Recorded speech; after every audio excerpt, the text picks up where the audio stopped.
നിതീഷ് നാരായൺ റാണെ അദ്ദേഹം ഒരു മന്ത്രിയാണ് എന്നത് അദ്ദേഹം മറന്നുപോകാൻ പാടില്ല. ഉത്തരവാദിത്തപ്പെട്ട ഒരു പോർട്ട്ഫോളിയോ വഹിക്കുമ്പോൾ അതും മഹാരാഷ്ട്രയുടെ പോർട്സ് ഡെവലപ്മെന്റ് ആണ് അദ്ദേഹത്തിന്റെ വകുപ്പ്. അങ്ങനെ ഉത്തരവാദിത്തപ്പെട്ട വകുപ്പിൽ ഒരു സ്ഥാനത്തിരുന്നു കൊണ്ട് പ്രസ്താവനകൾ നടത്തുമ്പോൾ അതിന്റെ ഒരു ഉള്ളടക്കം എന്ന് പറയുന്നത് വസ്തുനിഷ്ഠമായിരിക്കണം, ആധികാരികമായിരിക്കണം. അല്ലാതെ ഈ ഒരു വയനാട് ലോക്സഭാ മണ്ഡലത്തിൽ മുഴുവൻ തീവ്രവാദികളാണെന്നൊന്നും ഞാൻ കരുതുന്നില്ല.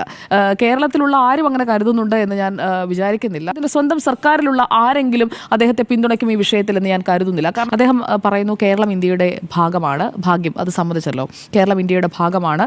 ലവ് ജിഹാദും മതപരിവർത്തനവും കേരളത്തിൽ വളരെ കൂടുതലായി നടക്കുന്നു. അതുകൊണ്ടാണ് ഞാൻ ഇങ്ങനെ ഒരു കൺക്ലൂഷനിലേക്ക് എത്തിയത് എന്നുള്ളതാണ് നിതീഷ് റാണയുടെ വിശദീകരണത്തിൽ പറയുന്നത്.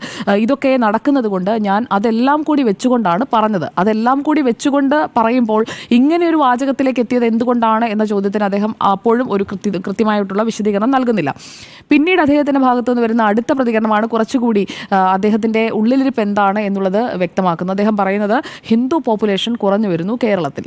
അത് ഈ മതപരിവർത്തനം നടക്കുന്നത് കൊണ്ടാണ്. ഹിന്ദുക്കളെല്ലാം മുസ്ലിമായും ക്രിസ്ത്യനായും ഒക്കെ മാറുകയാണ് കേരളത്തിൽ. അങ്ങനെ ഹിന്ദുക്കളുടെ ജനസംഖ്യ കുറഞ്ഞു വരുന്നു.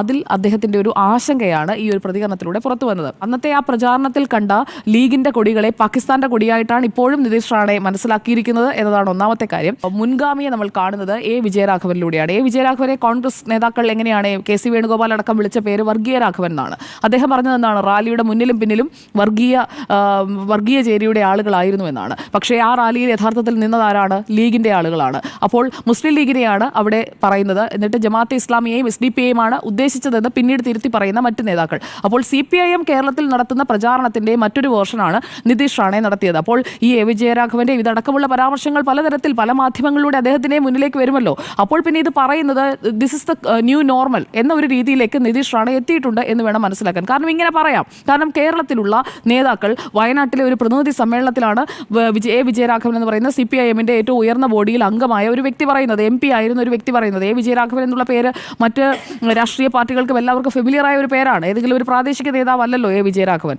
അപ്പോൾ എ വിജയരാഘവനെ പോലെ ഉത്തരവാദിത്തപ്പെട്ട ഒരു വ്യക്തി വയനാട് ജില്ലയിൽ തന്നെ CPIMന്റെ പ്രതിനിധി സമ്മേളനത്തിൽ പറയുന്ന കാര്യം മഹാരാഷ്ട്രയിലെ ഒരു മന്ത്രി പറയുമ്പോൾ അത് വലിയ രീതിയിൽ ചർച്ചയാക്കിയാണ്. എന്തായാലും എ വിജയരാഘവൻ പറഞ്ഞതിനേക്കാളും ആ ഒരു അതേ തട്ടിൽ തന്നെയാണ് ഇപ്പോൾ നിതീഷ് റാണയും കയറിയിരിക്കുന്നത്. ഒന്നിനൊന്ന് മെച്ചം തന്നെയാണ്. രണ്ടുപേരും പറഞ്ഞത് തെറ്റാണ്. രാഹുൽ ഗാന്ധിക്കായാലും പ്രിയങ്ക ഗാന്ധിക്കായാലും കിട്ടിയിരിക്കുന്ന ഒരു തമ്പിങ് മജോറിറ്റിയാണ്. അത് കാണാതെ പോകരുത്.